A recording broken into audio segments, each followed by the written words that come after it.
So did you guys have a good week and weekend? Anybody do anything fun?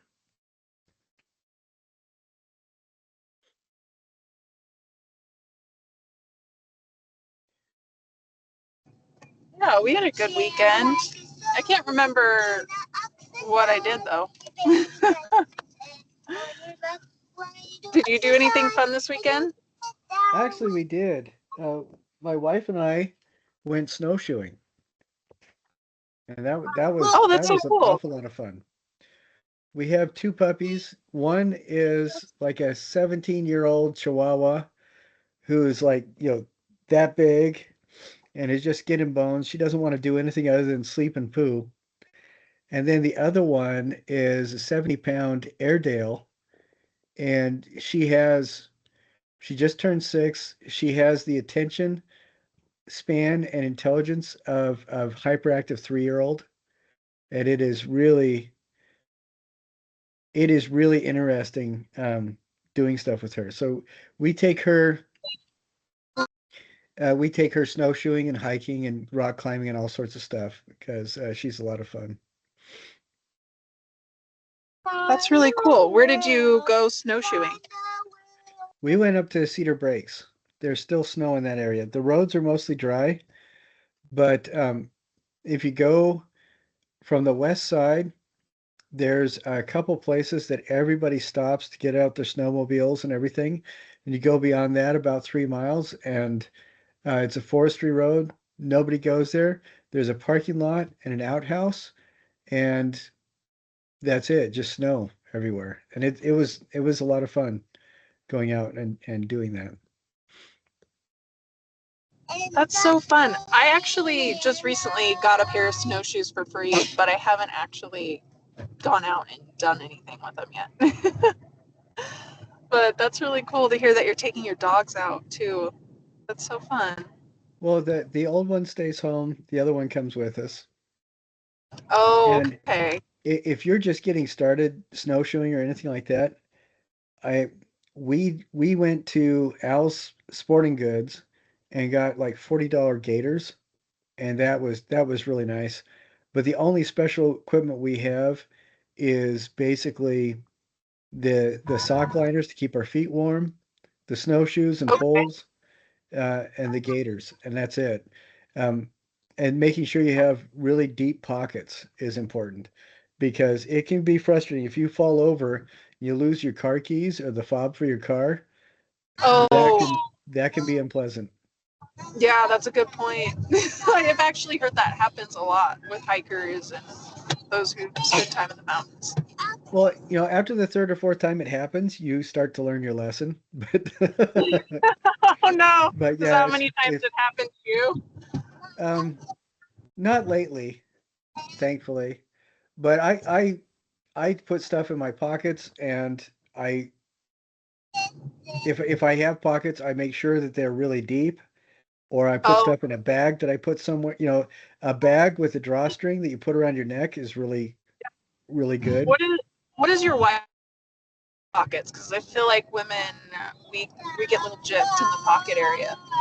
Yeah, she will find jeans that actually have actual usable pockets. They're rare. You can find them. They're just hard to track down for women, Okay. and and you just have to keep your eyes open. I think um, every once in a while you can find them at places like Ross, but Okay. more often than not, uh, surprisingly enough, places like Walmart will have jeans for women with actual pockets.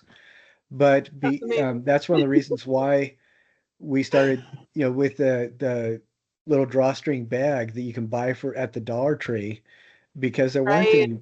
any, women's jeans are designed to look functional and not be functional, and I it's know, it's so annoying. just slightly aggravating. Well, guys, I am really happy that everybody is here.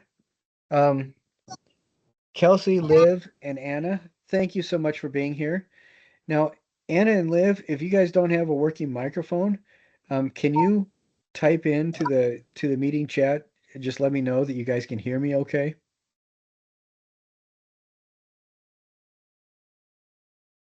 have a microphone, but it's not letting me type anything.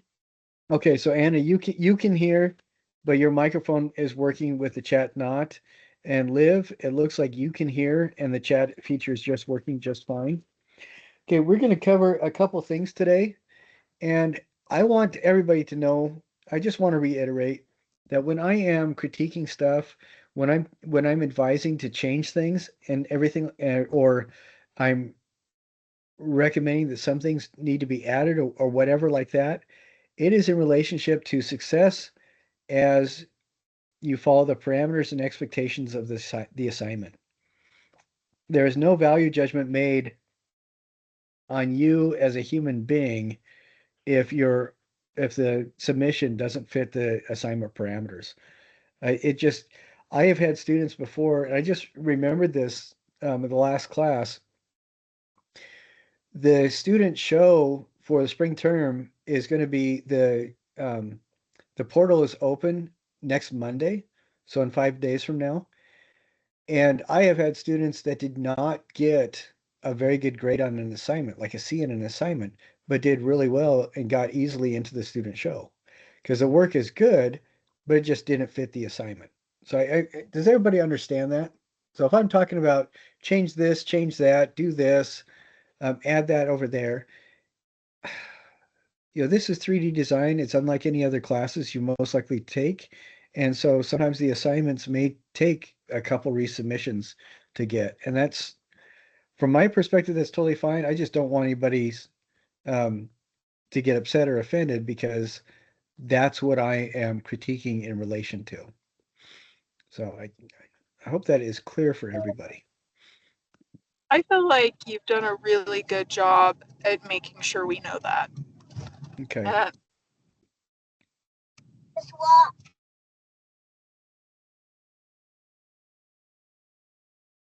Oh, that is aggravating. I'm sorry. I had teed up a bunch of stuff for you guys just a short while ago, and I'm just now realizing that I lost some of this stuff, and so that's what I'm a little bit annoyed about. Okay, so I'm gonna work on teeing this Well, back take your up again. time and Got you're that. good.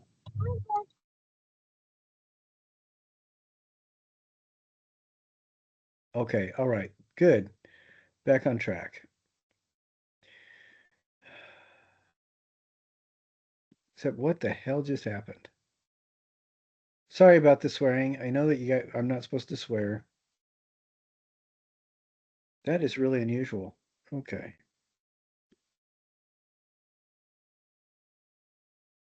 Huh. Anyway.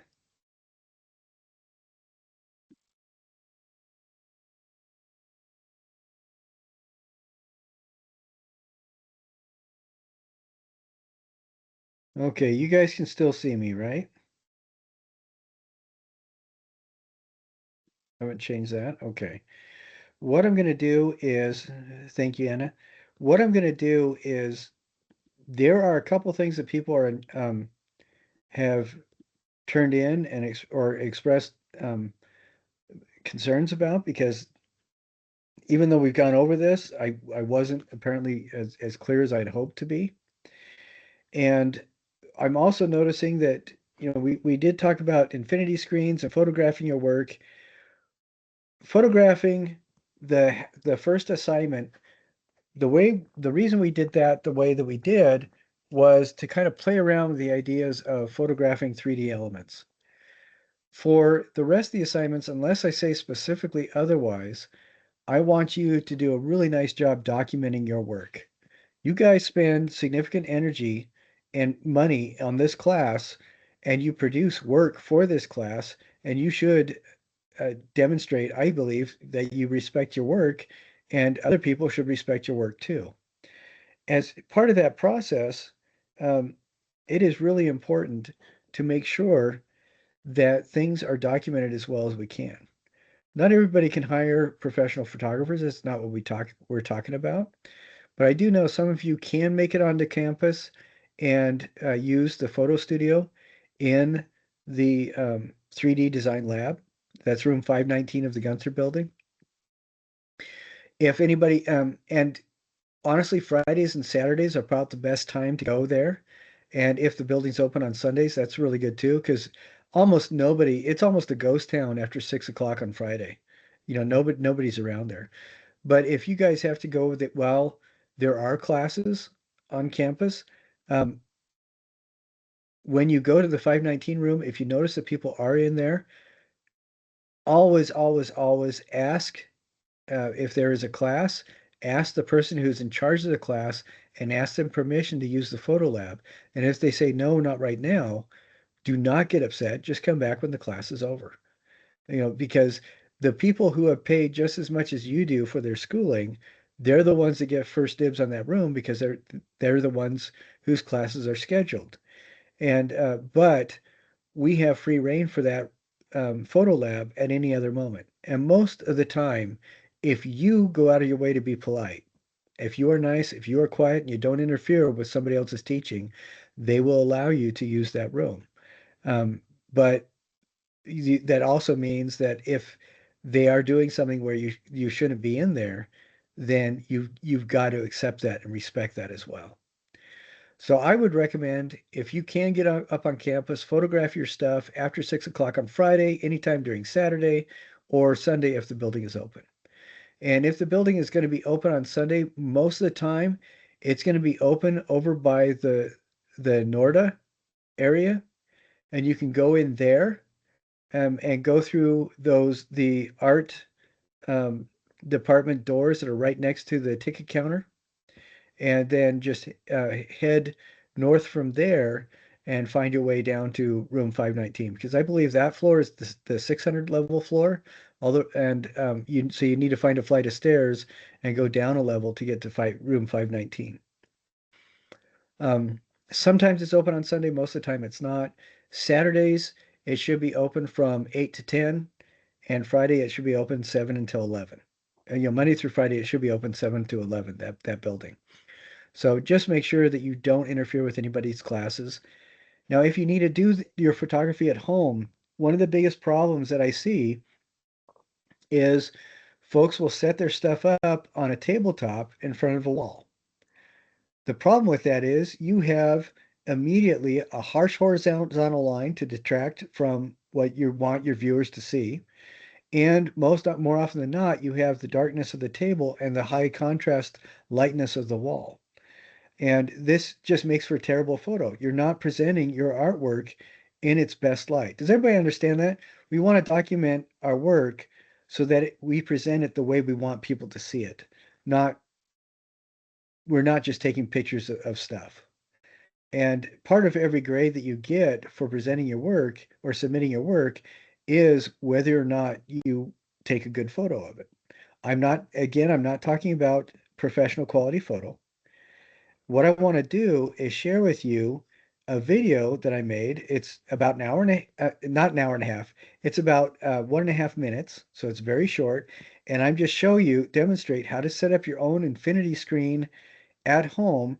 And I also have a photo that photo that I took of this sculpture. So you can see I did it with a crinkled up um, sheet on purpose because I'm not looking for quote unquote perfection. What I'm looking for is just a respectable presentation of your hard work. That's what I'm looking for. So I'm going to do a screen share here. Please let me know, Kelsey or Anna, if your microphone works. Please let me know if you can see what I'm going to show you in just a second.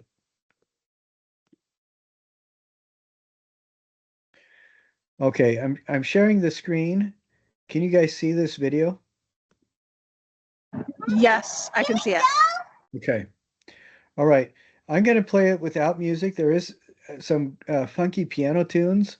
Uh, so, when you guys watch it on your own time, you can be pleased with listening to the piano tunes. So I'm just going to go ahead and play this, and I'll stop it every once in a while to let you know what I'm doing. This is my studio. I have this carpet on the floor. This is a cardboard box for my computer monitor. And that's it. The space is not very big. This box is maybe 32 inches long. So it's a small space. So this is a white sheet that I have folded in half. So I have a double layer of white sheet. And this I got at I got it at Deseret Industries for $2. And I purposely for this class I purposely did not iron it because most of the time you're not going to iron it perfectly flat unless you're really trying hard. And I want you to show you that this actually can turn out even if you don't iron it completely smooth.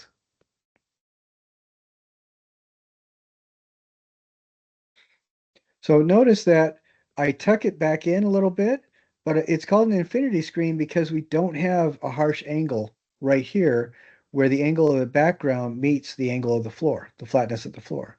We don't have a sharp edge. And that's what we're looking for. We have this crease right there from the sheet, but that's fine. Again, it's called an infinity screen because it makes it very difficult for a typical viewer's eyes to place your sculpture in a relative distance from the camera simply because you were getting rid of that harsh horizontal edge or crease.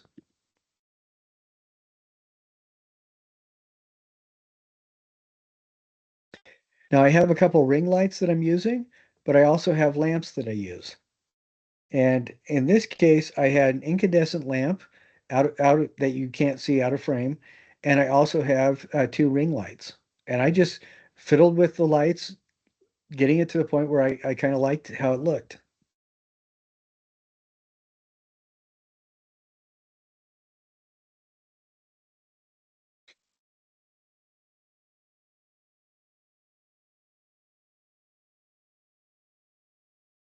So here's the sculpture, and I'm placing it there.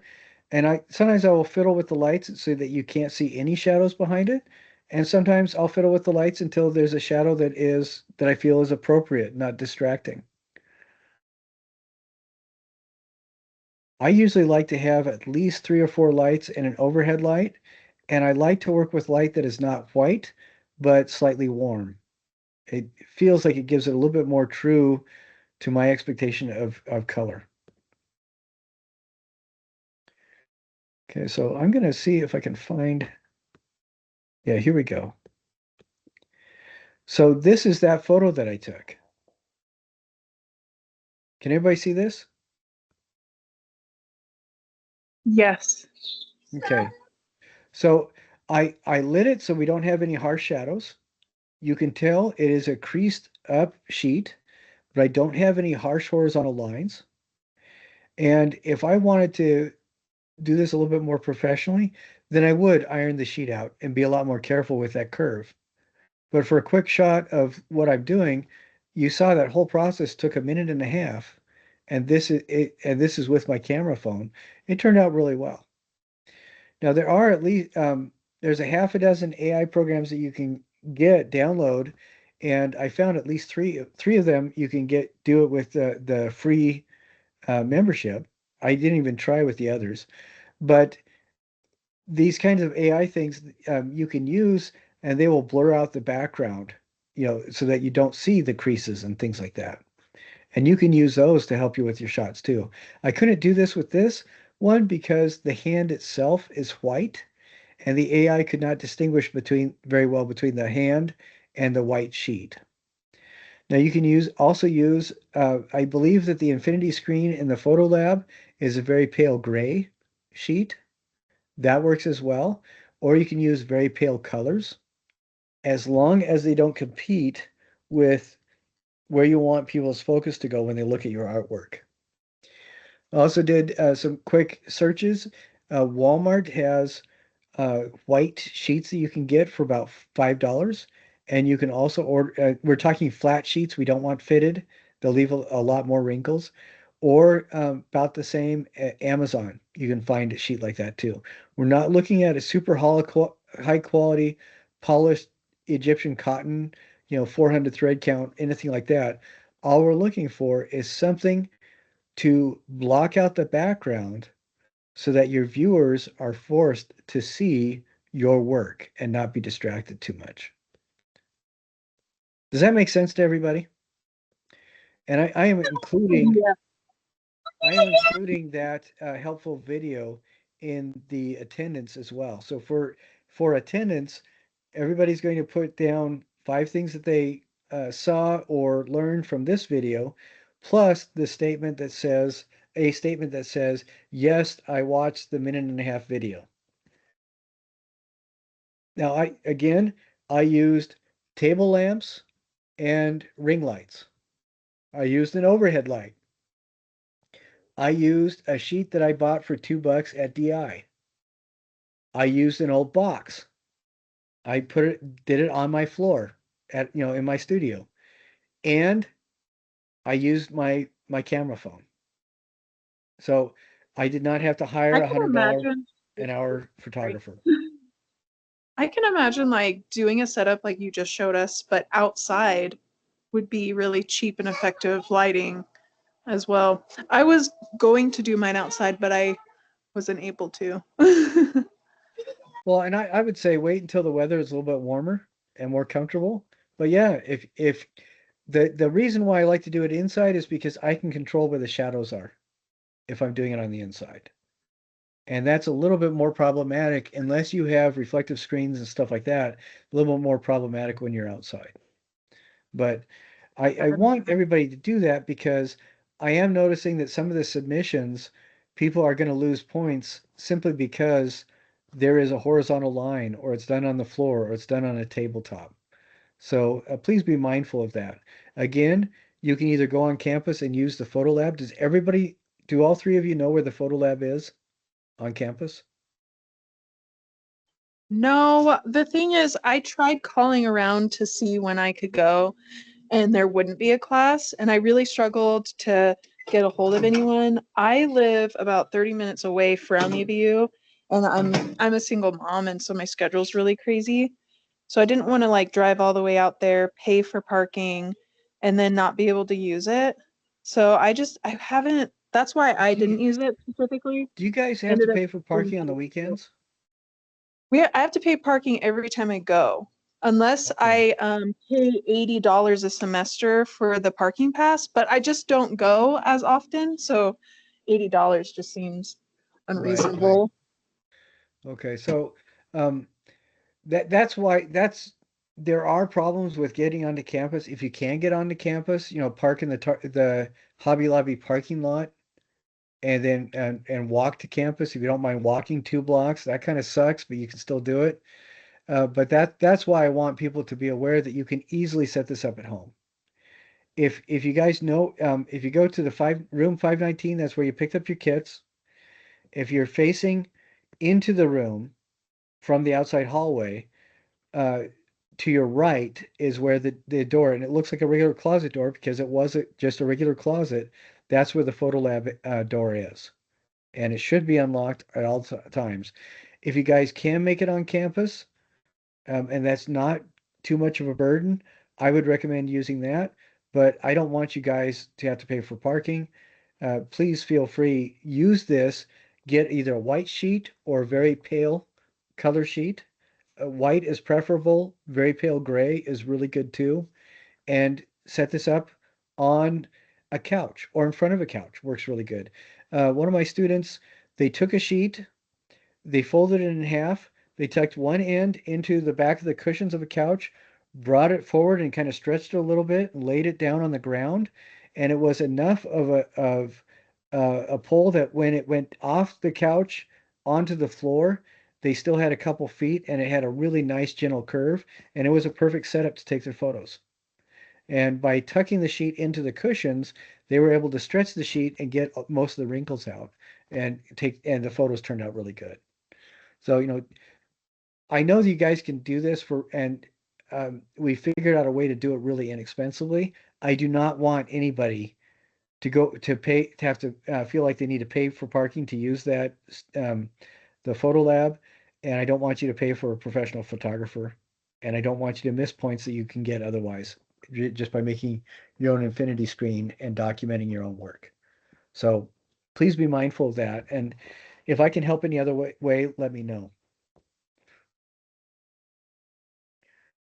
Right. So quick question for you. When you were describing the location of that room, right, Theo, not right now. Not right now. You said it was in the same area. So like if you walked in the door to get the kits and the kits were on our left, if we were just walking in, is it like immediate right, or do we just keep going straight, turn the corner, and then that's where that room is? Okay, if you're standing outside of the room and your toes are right at the threshold of the door, okay, imagine that. You stick out your left hand, and that wall is where the kits are. Okay, stick out your right hand, there's a counter there that goes straight. And at the end of that counter, there is another wall, and that's where the door is. Okay. I really appreciate you clarifying that. Also, Okay. I want to let you know that So if you stood up and with your butt and your heels against where the boxes are and Yeah. look straight ahead, that's where the door would, the door would be straight in front of you. Okay.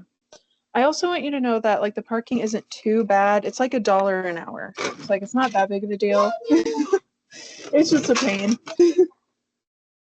Well, it can be really frustrating, and even at $80 a semester, I have a friend that goes to, I think it's Boston College, and it's $1,200 a semester parking there.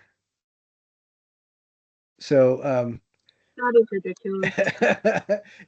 the moral of the story is it can always be worse. Yeah. Wow. Wow. But yeah, I don't want you guys to have to go out of your way. If you're taking this class because you don't want to go on campus, I totally get it. That's why I'm sharing how to do that so you can still get good quality photos with having to go onto campus. And I know that some people, um, this class is really good for also people that are just out in the boonies, or Tules, just where you don't want to go anywhere near um, Orem, because you're too busy, or maybe you're going to your work is in Salt Lake County or Springville or something, and I totally get that. So right now, I want to show you guys a really good example of a work log, and the reason why I am demonstrating this, can all Liv, Anna, can you guys see? I'm sharing my screen again. Can you guys see it? Yes, we can see it. Okay, good. All right. Each of the work logs, not every module has a work log associated, but each of the work logs are for a specific module, for the module that that work log assignment is in. And I have had students in the past who, at the end of the semester, turned in all the work logs in a single document and uploaded that on every one of the submissions. And so that got a big 0, because in order to get points for each work log assignment, you have to submit the work log for that module. So this is the research module, and uh, it needs to include a total. So notice that it's typed out as well. It's odd because about once every 18 months, I'll get a couple students that don't understand you've got to type stuff at a university, and everything was written out. But most of you, everybody, all of you guys understand it needs to be typed, so no problem at all. And the format doesn't have to be exactly like this. But what this does that is absolutely perfect is the person gives us a date. They gives us they don't need to include the time because they've got the time right here, but this is really helpful. They've labeled what they're doing during that, and notice that it's never more than a 3-word description. That's just great. And they have the time, and then at the bottom they have a total, and that's what it needs to include. So Wednesday they worked on research, wrote annotations, and submitted it, and that was 1 hour, 2 hours, and 5 minutes, so a total of 3 hours and 5 minutes. On Tuesday they started the research. Then a little bit later they continued the research and worked on the citations, and that was an hour and a half and 45 minutes, which translates to 2 hours and 15 minutes. And so they totaled all this together, 5 hours and 20 minutes. So again, it has the dates, the time that they worked on the material for this module, and the total. A couple people are turning in all their work logs in the same submission. That does not work. Turning in just this stuff doesn't, without the total, that doesn't get you the points. It needs to, and turning in, like if you turn in module 7B and you include stuff for all the other things that you did in the class, that doesn't count either. It's when you submit a work log for module 2, it's only going to be the stuff from module 2 with the wire and watching the artist, taking the quiz and stuff like that. It's not that module 2 is not going to include the research activity for module 7B. And the same is true the other way around. Does that make sense to you guys? Yes. I feel like the most recent, it was like the 7B one. I didn't have the activity filled out because when we recently did that, that's what I did. But then you were like, no, it's just for the project. And then I wasn't like keeping track of other things. I was only keeping track of the project. And then when this one came around, I was like, oh no. So I just put hours and I didn't write out the activity. I think I as wasn't long as doing you're it properly. aware that you're spending time on it, that's going to be okay. I care more that Okay. you're aware that on Tuesday and Wednesday you spent a certain amount of time working on it. That that is more important to me. If you can remember the activity, that is ideal. And then, but the most important thing is keeping track that you are working on that particular module and having the total. Does that help? Yes, it does. All right, excellent. All right, now we are going to go and look at two examples of the artist research project. And this is something that I think is really important to talk about for just a moment. At the beginning, well, about 2 weeks ago, I told everybody that you needed to kind of figure out if you're going to do artist research or service learning. And about a third of the class has not yet declared that.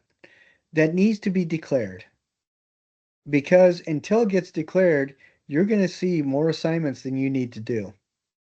Once you declare, if you are declaring and you're doing service learning, then all the artist research assignments are going to disappear from your queue. You don't have to do them. You only have to work on the service learning. If you declare for artist research, all the service learning assignments will disappear.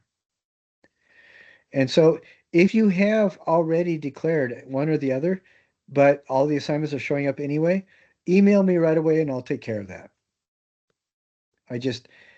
But it is important that you go, and I'll show you where this is on. Right here in module 7A, I hope everybody can see this. Module 7A, where it says artist research or service learning research. Everybody reads these first things, everybody does the artist list. You read the first do no harm thing, you watch the second disaster video, and then everybody needs to do this assignment, which says artist research or service learning. Everybody needs to do that. And in this assignment, and if anybody can't see what I'm looking at, please let me know. This assignment, artist research or service learning, all you've got to do is declare that you're going to be doing either artist research or service learning. So 3 people need to still do that. So that's 3 people who are going to be seeing several more assignments than they really need to do. Once you declare this, I get rid of the other assignments so that they don't show up in your queue. And once again, if you have already declared, but the assignments are all showing up anyway, please tell me and I will, so I can take care of that as soon as possible. So once you declare, if you do artist research, you only have to do the artist research option. If you're doing service learning, you only have to do the service learning option. Nobody who's doing service learning needs to do the artist research option, and vice versa. Then this work log is for all the activity done in Module 7a. So the work log research Module 7a, it's all the activity done in this module. So I'm hoping that that is clear enough for people, because I don't want you guys feeling like you have to do more work than you really need to. Does anybody have any questions about that? Are all three of you guys artist research? Sorry. I'm artist research, and it's only because I have to do my school at night when my kids are asleep. Or I would totally do a service project. That would be so fun. Okay, so Kelsey's doing artist research. Liv, are you doing artist research or service learning? She's typing, or Liv is typing. Okay, you're doing artist research as well. Anna, are you doing artist research or service learning? I'm doing artist research. Okay, so all three of you are. All right, good. Right now, I don't know if anybody is doing service learning. I don't see that. It looks like everybody has chosen the artist research route. If you are doing service learning, please contact me right away so I can double check and make sure that I've got I made sure that you have the right assignments. You're only responsible for the assignments you need to do. Right now, I want to step away from that for a bit and go over the artist research annotated bibliographies. I gave an example of one entry, and I want to show you guys two different ones and just to talk about what is going on with these, and point out if there are any things that need to be fixed and what they're doing that is just exactly right. One thing that I really appreciate when people do this is when they have hard returns between each of these things. And you should always have hard returns between them. So a hard return is where we have a very specific gap right there. And you can see that. This, it's not as apparent between the citation and the first paragraph, but I don't know if that is that big of a deal because we do have a different inset right here. Like these paragraphs are justified on the left-hand side. They start right over there. And so we do see a very clear delineation between the citation and the paragraph. If that wasn't the case, I would want a hard return after this as well. So again, this is a hard return. So I think that that turned out really well. So spacing it. Now, when we look at these citations, they all need to be in MLA format. They're not all going to look the same, but you use one of the citation engine or citation machine um, websites, and you can get a pretty consistent look. But again, I think I talked to you guys about this last week. Some of those engines, the AI is a little bit more creative than others. You got to watch out for hallucinations. You got to just be careful. When I see this citation, what I like about it is that they have the citation information right here. And then they have the full URL right here. And they've ended their citation. Hopefully you can see that. Right after this capital E, there's a period. So the citation ends with that period. Then they have the access date right here, and then another period. Now, if we look down, we see same kind of thing with citation. This date is a publication date. Then they have the full URL right here, ending with a period. Then the access date ending with a period. Looks like Yeah, so that is true. It looks like they follow that format with all of them. Even if it's a different kind of article or video or whatever, even if this part is not always the same, they follow the same format where they have the URL right here with a period. That's the end of the full citation. And then they have the access date on with a period. Another thing I hope that everybody notices is we look at the alphabetization.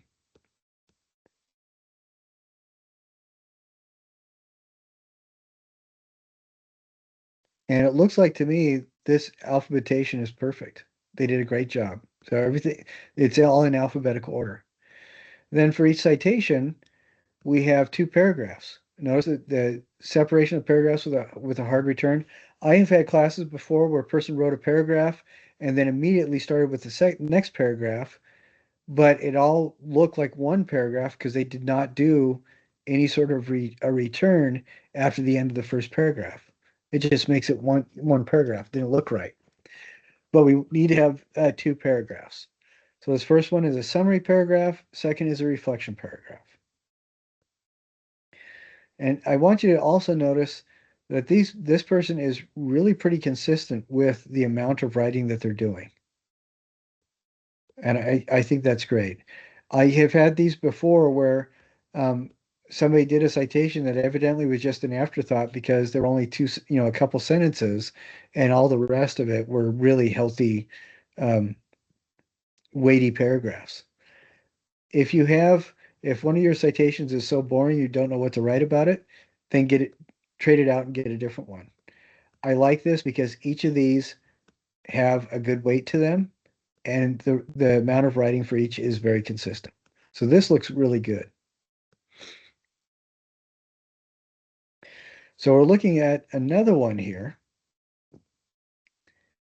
Now this person, the citation does not always include, oh no, okay, we do have a website right there. Okay. So we do have the website. All right, the website there.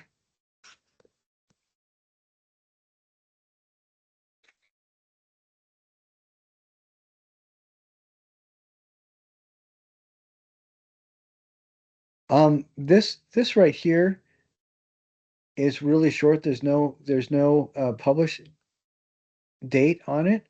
I would recommend that this person just double check the citations and make sure, because most citations are going to require a a date of publication.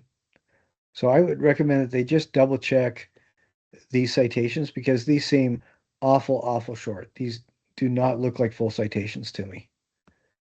And it may just be that they'll have to plug this URL into one of the other citation machines and just compare, pick one of these at random, plug the URL into a second citation generator, and if it looks very similar or it looks the same, then tell me, no, this is correct, and then we're good.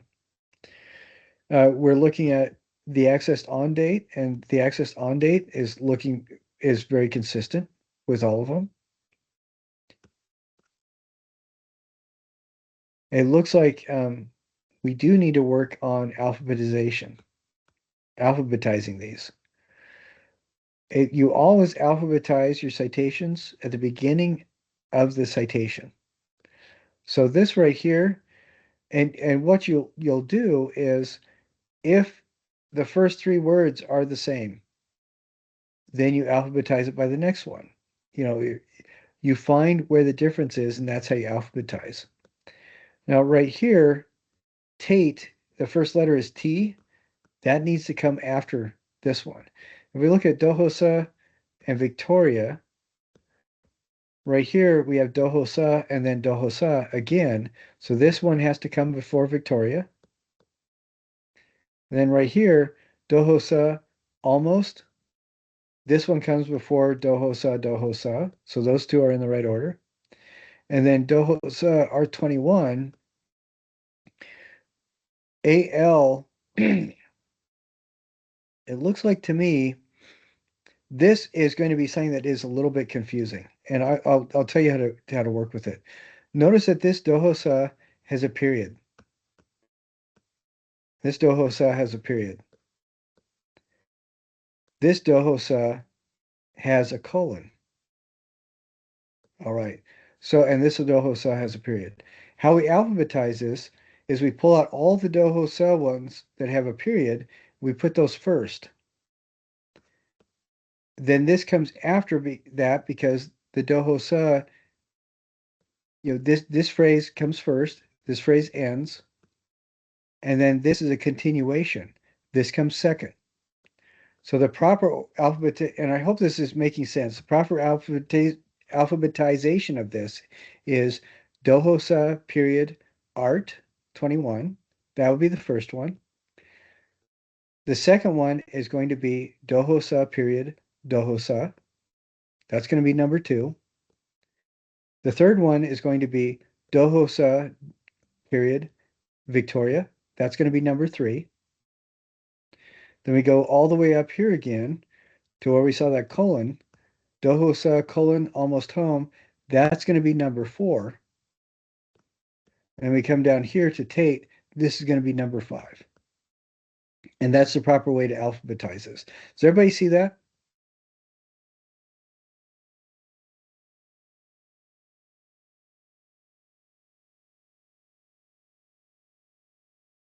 Yes. Sorry, that was so slow for a response.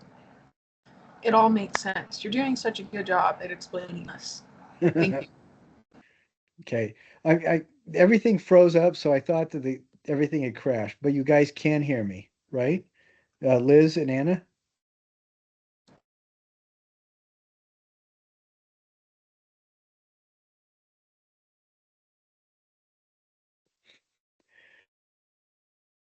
I can hear you. Okay. All right. And Liz just said yes. Okay, good. So for Liz and Anna, the way that I walk through that alphabetization, does that make sense to you?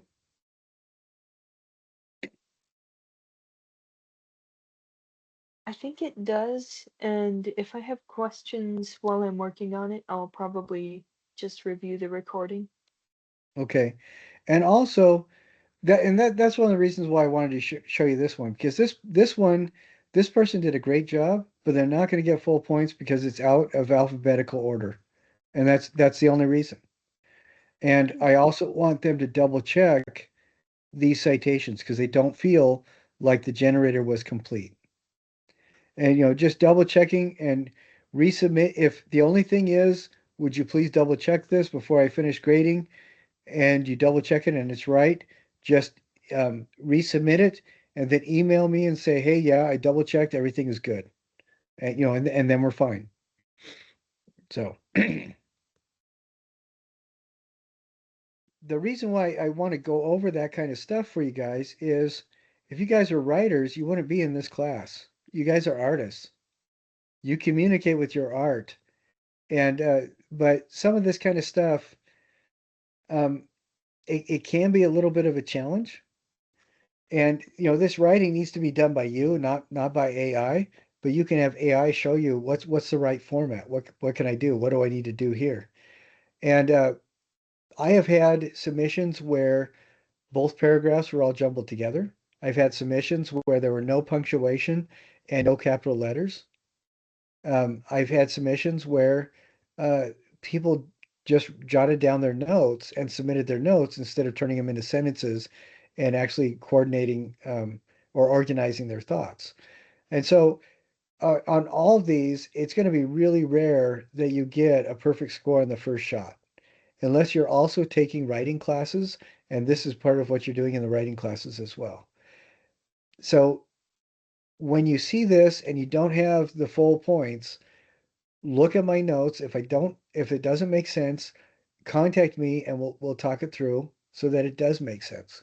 I've had assignments where first time the person turned it in, they got a 0 because it was so disorganized and it had no relationship to what I described in the assignment. And by the time they did the 5th submission, it was a perfect score because they were learning and understood exactly what needed to be done. And at night, I've had that both in writing assignments as well as sculpture assignments. Last semester, One person reworked a project 5 times and got a perfect score at the end of all that. Each time they addressed a different aspect of the assignment because they didn't quite get what was going on. But by the end, they did a perfect job. So nobody get upset, nobody get disgruntled. Let's see. Okay, I'm getting ready to tee up the next thing.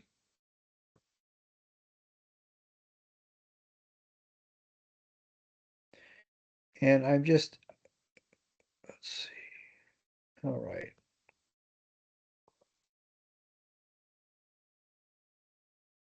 Okay, this is better. All right, here we go. I'm going to share my screen again. Please let me know if anybody doesn't see what's going on, let me know. You guys should see this image right now. Yes. Okay. All right.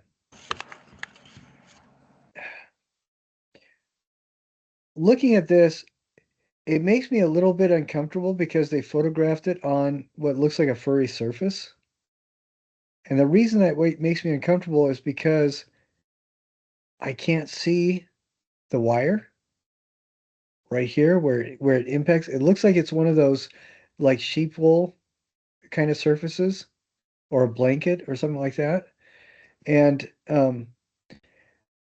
I think with most of the other materials we work on, that would probably be okay. But with wire, that starts getting a little problematic just because I can't see their work. But what I can see, there are some things that I really like about this. I mean, it's fascinating to me. Your eye wants to follow the wire and go through and around and everything like that. And some of the things look very controlled, very engineered. And then other things like this bottom left-hand corner of the camera, it it's not quite connected to the edge, so it looks a little bit organic. And that's kind of fun because you've already seen how precise everything else is, and this is just a little bit off. And I kind of like that um, precision and imprecision. It makes it interesting to look at. There's some good development of line right through here. The camera itself is very obviously three-dimensional. There's some other things going on. Like I said, that the fuzzy bottom, I don't know if that is enough to really require. I don't think it's enough to require taking another photo. But if this person wanted to submit this into the student show, I would definitely recommend you take a different photo and do it on a sheet instead of a blanket. But I'd recommend for all future things, do it on a sheet instead of a blanket so we can actually see the full extent of the work. I like how the strap is just a simple wire. And then as you get into the body of the camera, it kind of changes up a little bit. Like I said, it's a little bit imprecise here and there. There's a little bit of scribbling here and there. And in other places, it's very precise. And I think that that is a really fun balance. It makes it for an engaging and very interesting object. Any of you three want to comment on this? On I this object? I love it. I agree with you with the fur popping up. I think it takes away from the picture, but I don't think, like you said, it's not necessarily bad. But I love this. I think it's gorgeous. I think she did a great job. Having worked with the wire myself, I know like how difficult it is to get it in the shape you want it to be in, and I just am really impressed with um, how precise this is. And I think it's amazing. I love it. Yeah, I think it turned out well.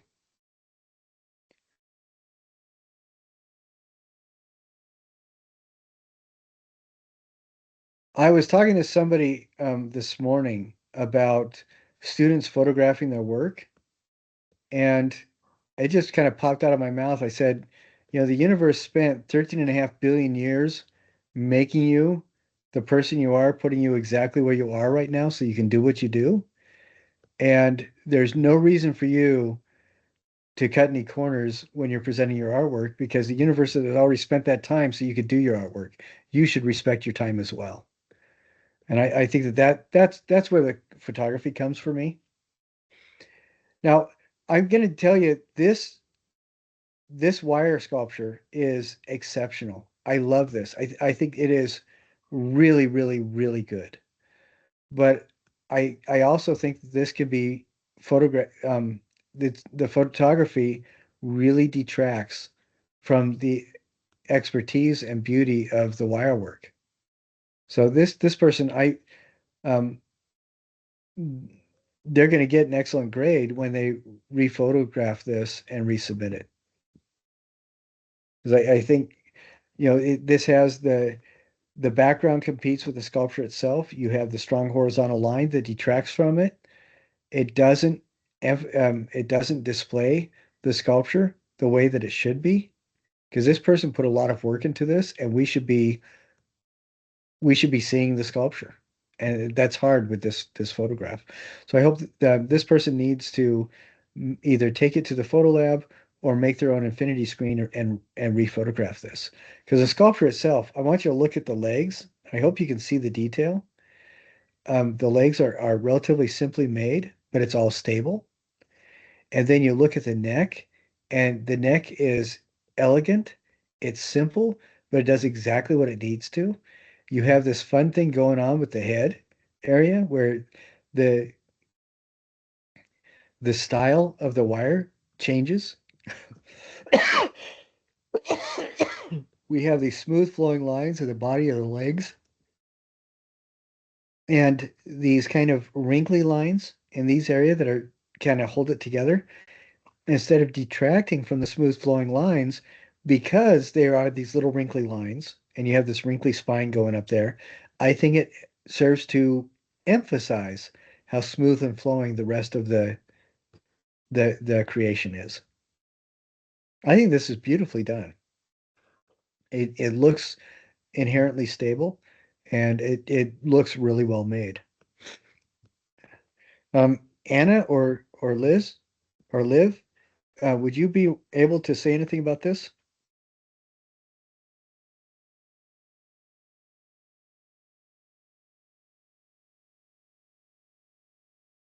I think it looks awesome. Oh, Um, it's a dinosaur, I assume, and I love that. I kind of wish I thought of that. I love that the head, there's so much, it's so different from the rest of the body that it really draws your eye. But I also wish that it was on an infinity screen so I could see it a little better. it looks really cool, doesn't it?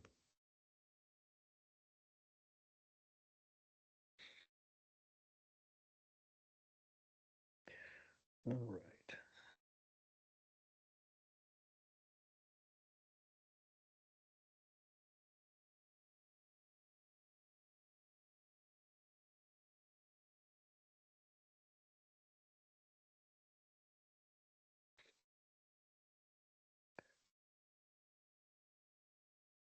All right. The photography itself isn't too bad, but again, it is distracting from the object itself.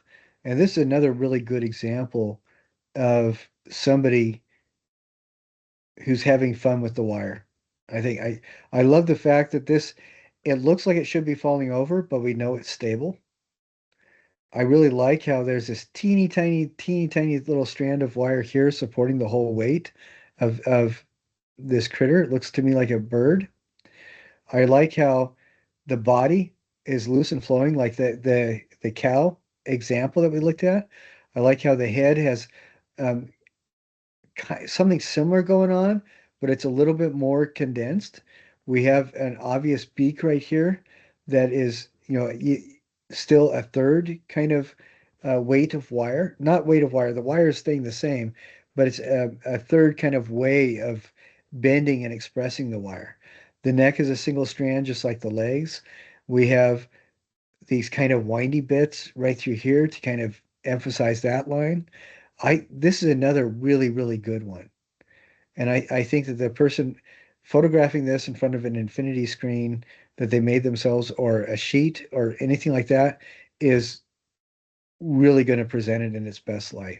but this is another good example. I'm really happy with this one. Liv, what do you think about this?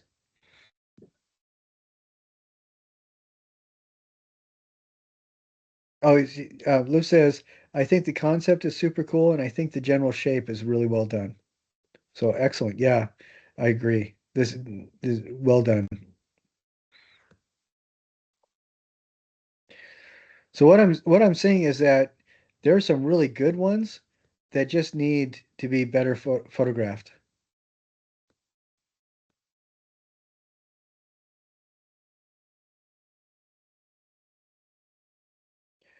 Was this photographed from above?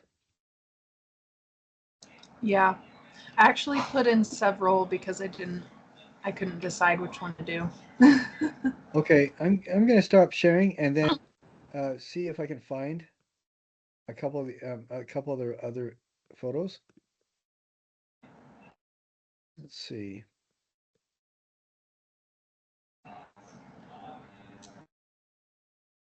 So give me just a second as I go through all this.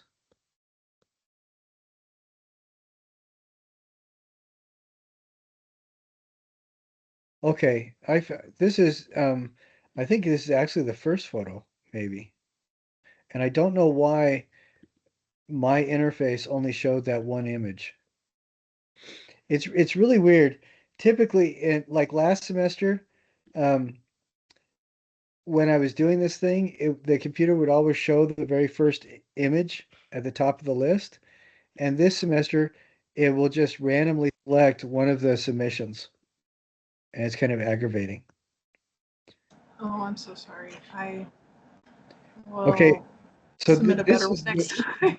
this is the image that was at the top of the list, and I I think don't that necessarily feel like this picture really shows what this is very well, but but I thought it was a cool perspective of it. I really like this, and I think it does show it pretty well for the parameters of this assignment. And if you wanted to do one other image, like a little bit more on the side, that'd be great too. The photography of this is a little distracting with that bright bit of light there, and everything else is in shadow.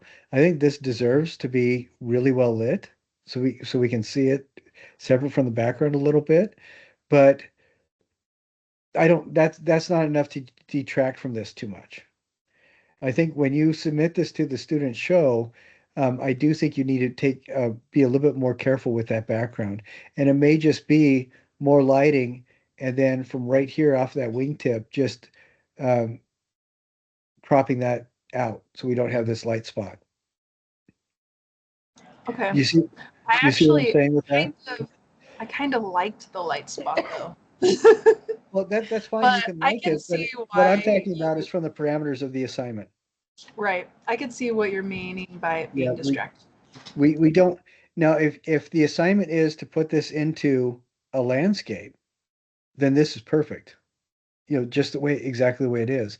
But the assignment is not to do that. The assignment is focused on this guy here. And so that's why Right. these other elements are distracting. I see what you're saying. So, so some of the things that I like about this are it is well balanced. It's resting on its feet. I really like how the wire is bent to get these shapes right here for the wing areas. I like how there's a different thing going on, like the wiggly wire in the cow example, for the head and the body. And but just the way that the wire is used differently in different elements of the body and the form, I think is really interesting. Typically, when I see something like this, like a wing thing, somebody will focus on the silhouette of the wing and that silhouette line. And this one, what makes this interesting is that the wire is going almost all the way to the joint and back. So you're not really seeing feathers, you're almost seeing just the spines of the feathers. And that is really fascinating to me. So I think this one turned out really well. And Thank I you. think for our class, for our assignment, I would recommend that future ones light the background so that we don't have a lot of shadow. And I would crop out things like this. So, but I think this turned out really, really well. Thanks. Thank you.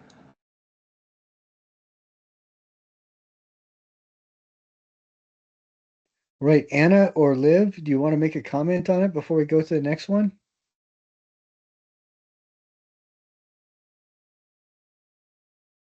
Yeah, I really like this one. I love how you did the wings. I assume, well, to me it looks like a baby chick, and I love that because we own chickens. We've had them for the longest time. So, what kind of bird is this supposed to be? I didn't have a specific bird in mind. Um, it was just supposed to be a generic like bird. I've just recently in my life started getting really into birds, and so I didn't want to pick a specific one. Just I wanted it specifically to be just a generic bird. Oh, I like that. I like that, specifically generic. But this turned out really well. Nicely done.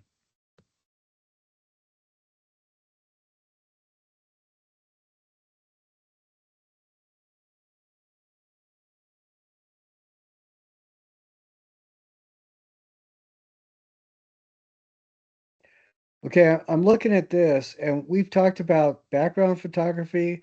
We've talked about how, what the wire form should look like. In my opinion, this one looks like it ticks all the boxes.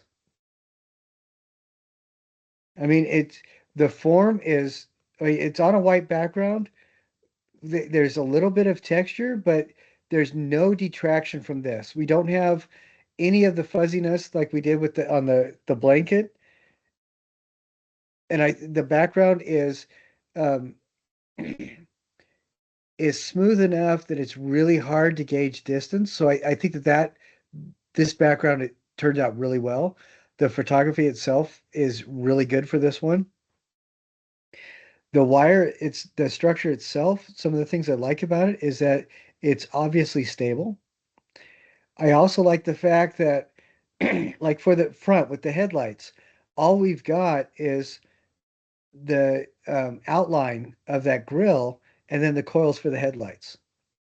The wheels, we've got these things, it makes it look like maybe this is a little bit hinting at a tire tread. And then you've got these wires to stabilize it back and forth, which kind of gives it just a touch of humor. We've got back and forth things to kind of stabilize the body of it. And we've got some of these really interesting coils to emphasize the edges. And then you can also see there's a rear view mirror, there's an antenna, and there's a driving steering wheel. This is a really well designed scribble drawing made into 3D wire. I think this turned out really, really well. What do you guys think?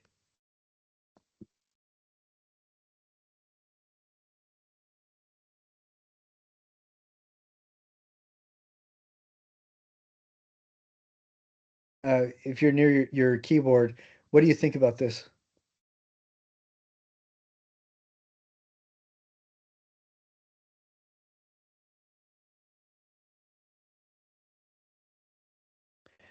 The amount of detail and varying lines are super nice. Yes, I agree completely. I think this turned out really well.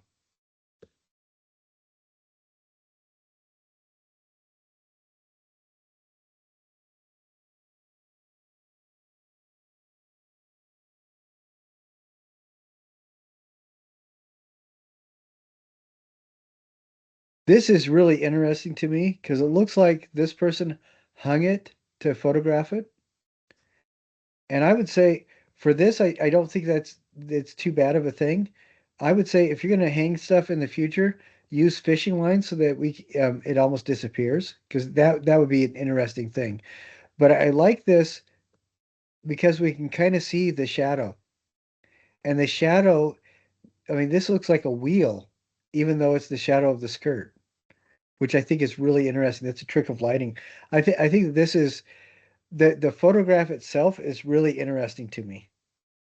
And I can see why they had to hang it because or felt they needed to hang it because this is not going to be stable enough to support it, the weight.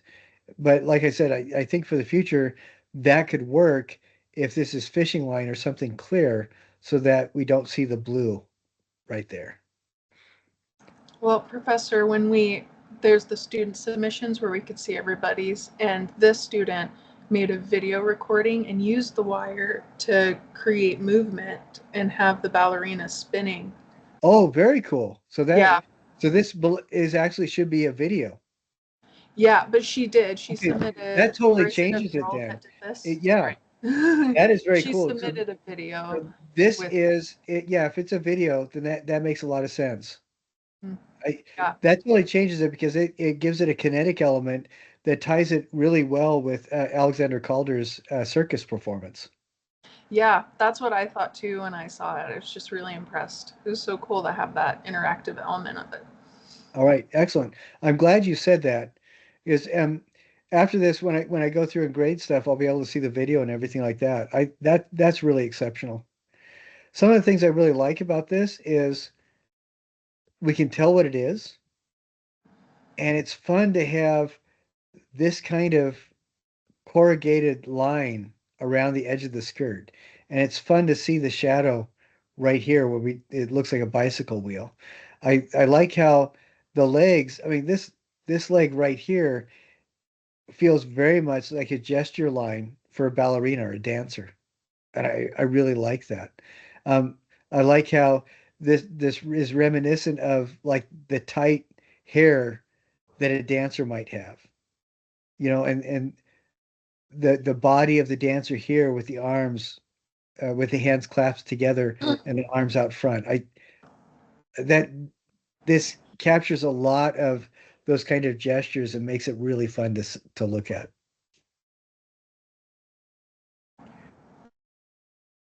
Yeah, it's really nice to see how the line quality varies throughout, and with with Kelsey telling me about that video makes a lot more sense, and I think that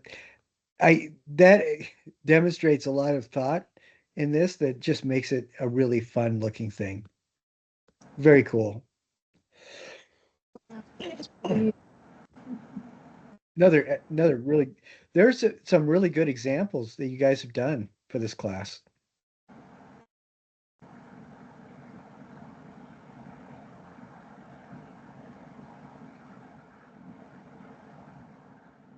Oh, Anna, this is another really good one. Where did you photograph this? That was an infinity screen I made with my couch, like you were describing earlier. Oh, this is so much better than what I did. That turned out really cool. And I love how you lit it so that we can see all the little shadow lines underneath it. That is great. Thanks. I thought about removing them, but I liked them.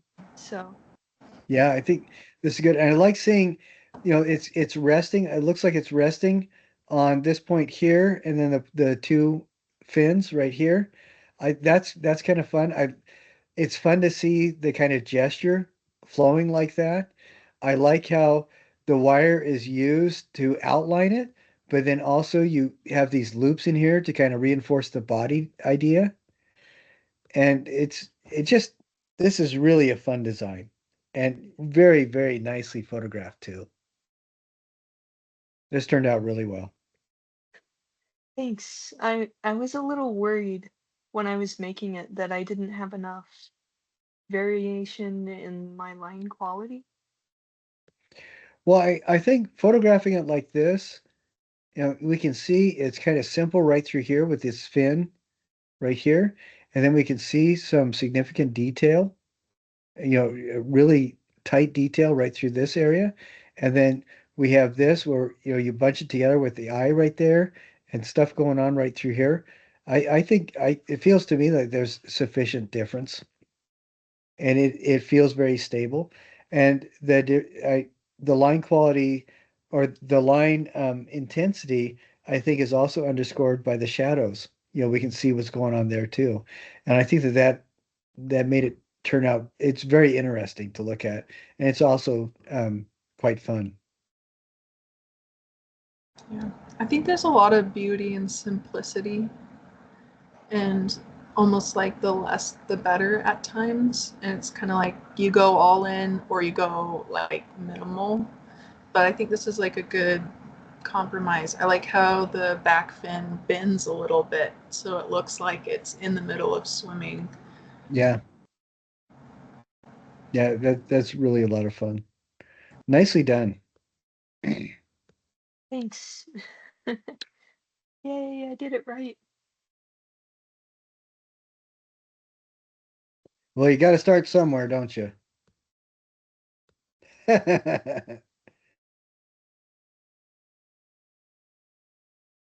Okay, I think this is a really nice start.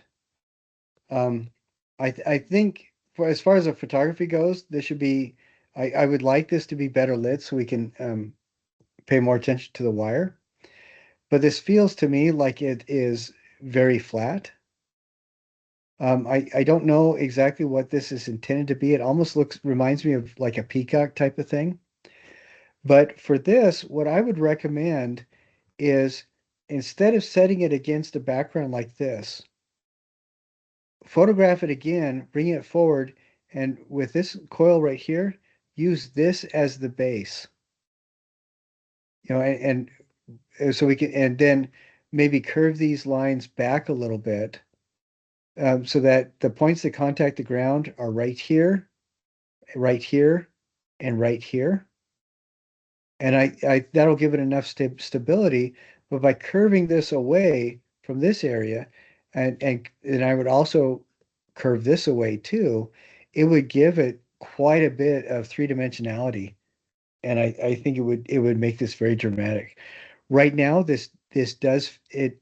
I I, I think that this piece itself requires better lighting, um, just so we can see it and it's honored a little bit more.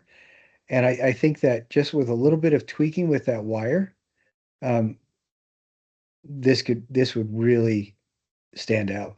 I love the line qualities. I love the scribble quality. I love these things coming in like this. They're very interesting. But like I said, right now this feels very flat. And I hope that you can tell what I'm talking about when I'm saying bring this down so that this area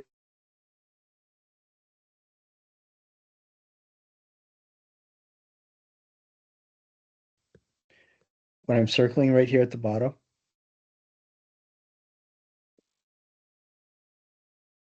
Can you guys see my arrow at all? My mouse arrow? Yes. Okay. Because I think for this one, bringing this closer to the viewer, curving this line away and curving this line away, and making it so that this area here, this point here, and this point here are the 3 points that touch the ground. And then mirroring that curve right here up with this area, I think that would give it enough dimensionality to really make this stand out. I think that could be very, very interesting. Liv, do you understand what I'm um, talking saying?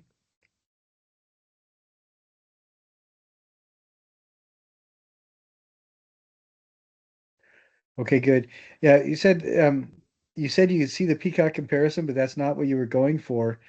I These are supposed to be three-dimensional type things, and I think by curving that a little bit and bringing in that idea of three-dimensionality is really going to make this stand out. And I would say even though it wasn't intentionally supposed to be a peacock at the beginning, turn it into something like that.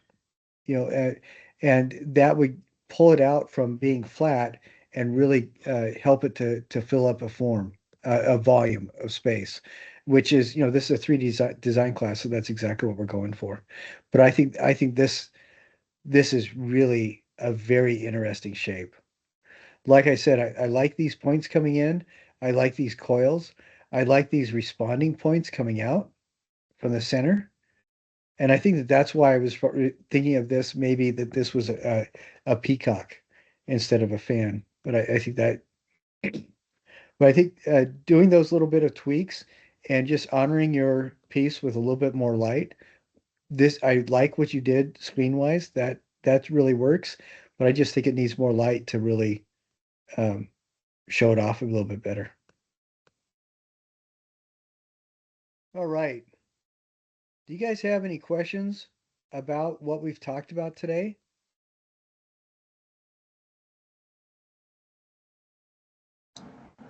I don't have any. All right. How about you, Anna and Liv? I don't have any about what we talked about today, but I was wondering what we're supposed to be doing for the week because we've done the wire sculpture. So what's next? Okay. If have you already done the annotated bibliography? No. Is that Okay. due by the end of this week? Yeah, that's due on Sunday. And Okay. I would also, get a start going through the material for the next module. And I will show you what this is, and I'll show you some things to get us started on that. Let's see. We only have a couple minutes. The big thing I wanted to do was help people to understand what the annotated bibliography was, and also get to the point where if you needed to tweak your wire sculpture, you could do that, because I want that completely done by Sunday. So, all right. So our next project is structure with the skin. And we're going to be talking about this quite a bit more next week. But what we're talking about with structure with the skin are things that people build where the skeleton is as important as the form of the object. And I'll show you another good example of this. And these artists, some of them are architects, some of them are designers. One of my favorite is Buckminster Fuller. And I just think that they're pretty fabulous artists that are in this. But I want you to look at these kinds of things. What we are doing is designing a module that we're replicating 5 to 8 times. Each module is going to be about the size of your fist, and we're putting it together in such a way so that we can see both the skeleton of the object, and then we also have skin on the object. We want to be able to look at it and see through it in some areas and have the skin hide it in other areas. So it kind of, this project activates the monkey mind, gets people curious, but also gets people engaged. And if you go to the introduction and look at this, we're showing these are by the same architect, the same designer. We have the Eiffel Tower, which is all skeleton. We have the innards of the Statue of Liberty, and then the Statue of Liberty is covered with copper.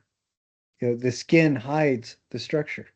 If we look at this, the skin is the most important thing here, and the bones are the most important thing here, or the structure is the most important thing here. And what we are trying to do with this module is build something where we find the balance, the visual balance between both structure and skin. We don't want to hide everything. We want to share some of the underlying bones. We also want people to engage with those underlying bones and see their relationship with the covering skin.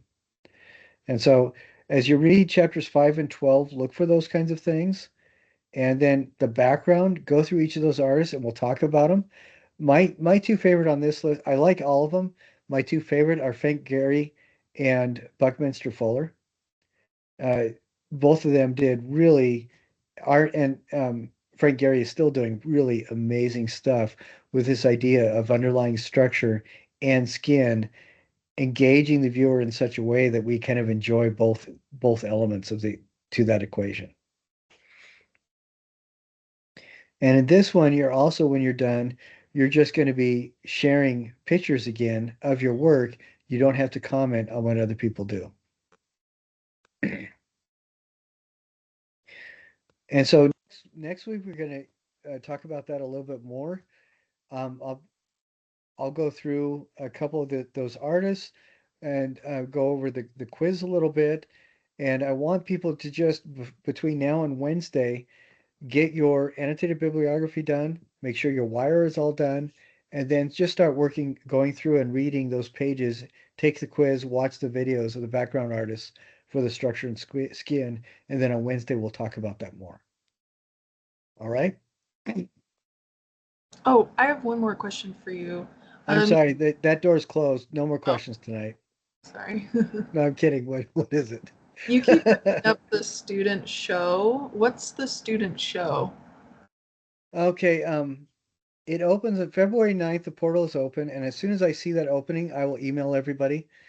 Do you guys know where the on-campus museum is? It's in that really nice big mansion just south of campus.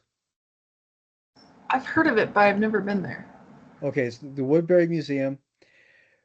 What they do is every semester they'll have a student show where students are welcome to submit things, and if it fits what their juror is looking for, and it is well constructed, it looks really nice. It doesn't look like something you did in the last half hour to finish an assignment. They will consider it, but it's an opportunity to have your work in a show that will, I think it's on display for about 4 weeks to 6 weeks, something like that.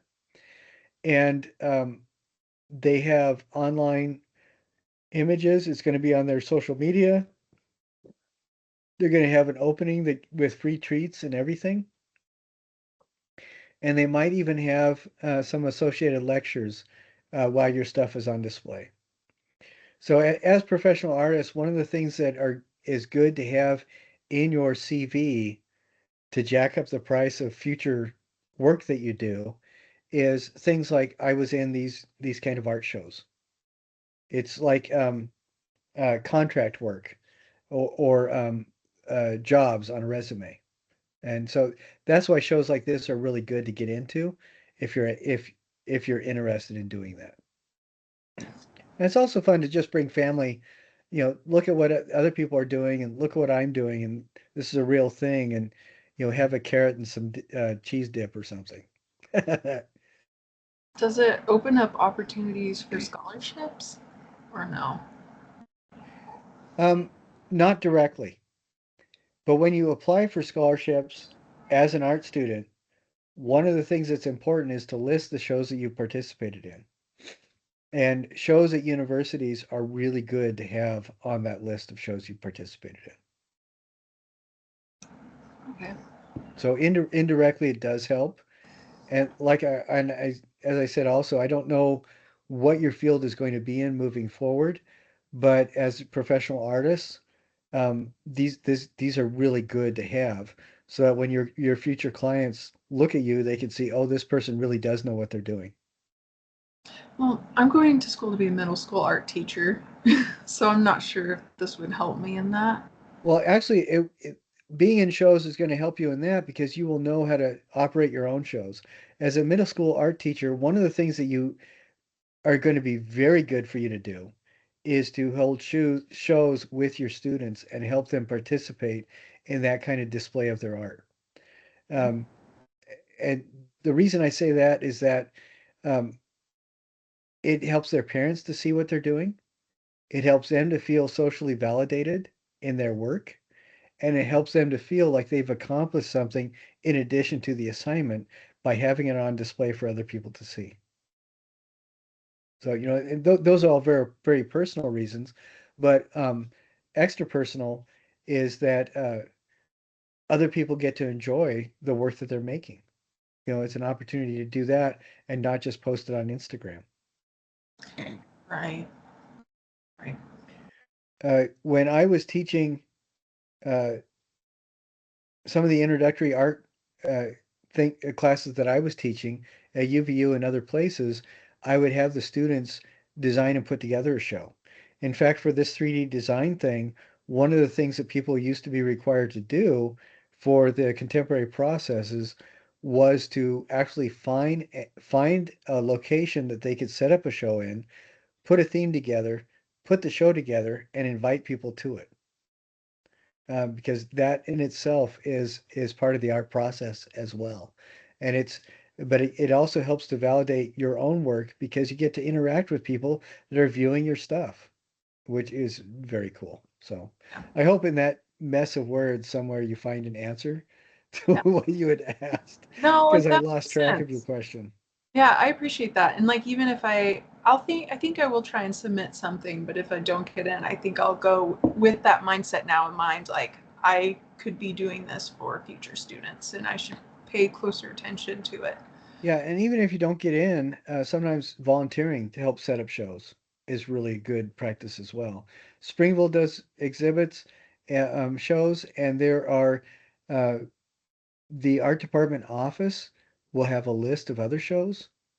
And also on Facebook and social media, there are going to be other things that you can search for other shows if you guys are interested.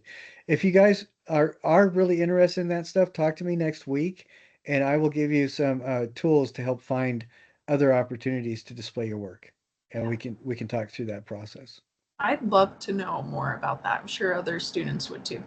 Okay, just remind me next week, Okay. and we will talk about it more. All right, I'll try to remember. I'll bring it up again at some point. Okay, great. Hey, thank you guys for being here with me tonight. I really appreciate it. I hope everything was answered, and it was fun to look at. There's some really cool stuff that people were doing, and it's always fun to look at that. And I hope everybody got what I was saying about each of those things. I think with photography, the most important thing is making sure that other people show the work or see the work in the respect that it deserves. And that's why good photography is important. Yeah. All right, guys, you have a good week and weekend, and we will see you next Wednesday. Okay. See ya. Bye.